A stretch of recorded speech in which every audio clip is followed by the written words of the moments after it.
Hi, I'm Dr. Christopher Mullane, and today I'd like to share with you the most common causes of low back pain, and in my experience, the best ways to alleviate that. Now, low back pain typically occurs due to two reasons. Now, that would be major trauma and minor trauma. Now, major trauma would be something like a fall or an injury or even a car accident, where minor trauma would be more of your repetitive motions, excessive turning, bending, lifting, or even excessive sitting for long periods of time would be classified as a minor trauma. Now, when we have a low back injury, there are typically three areas that get injured, and that being the joints in the low back, the nerves, and then the disc associated in the lower region as well. Now, let's first talk about the joints. The joint is essentially where two bones come together, and when everything's working properly, you'll be able to move freely and not have any discomfort. But when the joint gets restricted or irritated or injured, essentially, it's not functioning properly, and that's going to produce some pain. It's going to have some associated muscle spasms or muscle tension, and you just won't be able to move as freely as you normally would. Now, also in the low back, you can get injured through the nerves. You can get pressure onto the nerves, you can get a pinched nerve, and the nerves in the low back, they originate there and they travel. They travel down the leg and actually can go down into the toes as well. So the more pressure you have onto the nerve or the more the nerve is pinched, the farther down your leg you may feel it. So we commonly see, pain in the low back and referral down the leg. And then finally the disc. The disc is essentially where it separates the bones in the low back and acts like a little bit of a shock absorber.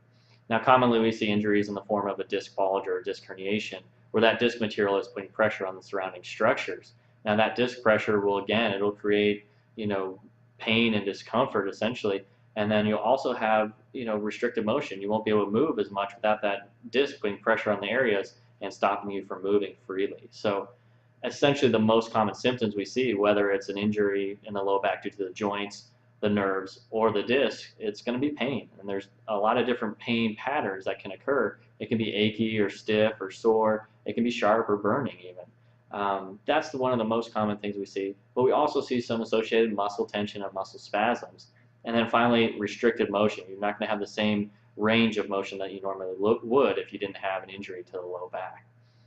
Now, in my experience, we have three effective treatments that really help in reducing these problems that you're experiencing in the low back.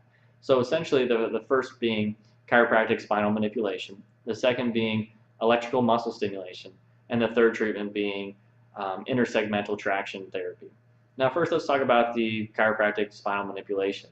Now, this is applied in a very specific manner to affect the pressure in the low back. It can alleviate the pressure on the joints, the discs, or the nerves, and now you won't have as much pain. You'll be able to move a little bit easier, and you won't have that associated muscle spasm kind of keeping you from functioning properly. Now, the second therapy we'd like to use is electrical muscle stimulation. Now, this applies a very gentle electrical current to the affected area. It's going to reduce any inflammation or swelling in the low back. It's also going to take those muscle spasms and help them relax a little bit better. And then finally, the third therapy that I'd like to talk about is intersegmental traction therapy. Now, this is a therapy where you kind of lay down and you get traction to your back. Essentially, the therapy is designed to traction the joints away from each other and alleviate any pressure that accumulates and kind of open up a little bit more space so you won't have as much pressure into that area. And this will essentially reduce any restricted motion and reduce any pain in that area as well. So kind of in summary, when these three therapies are used together, you're going to have immediate reduction in pain. It may stop the pain completely.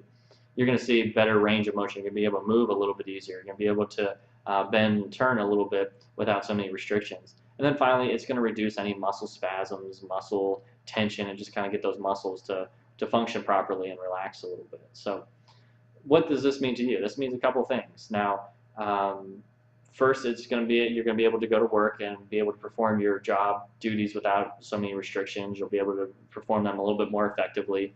If you're turning or bending or lifting at work, you won't have the same restrictions and you'll be able to perform those activities much easier. You're also going to be able to sleep throughout the night a little bit better. You're going to get a better night's rest. You're going to wake up a little bit easier. It's going to be easier to fall asleep, and you won't, wake up constantly through the night if you're bending or turning over during your sleep patterns.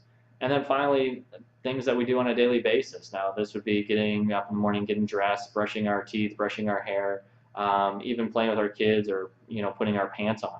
when the low back's affected like that, these daily activities can be actually very difficult to do. So we're going to be able to get you back to work. We're going to be able to let you sleep a little bit better throughout the night and also do your daily activities throughout the day. So if you're being affected by low back pain, please give us a call so that we can help. You can reach us at 803 599 5902.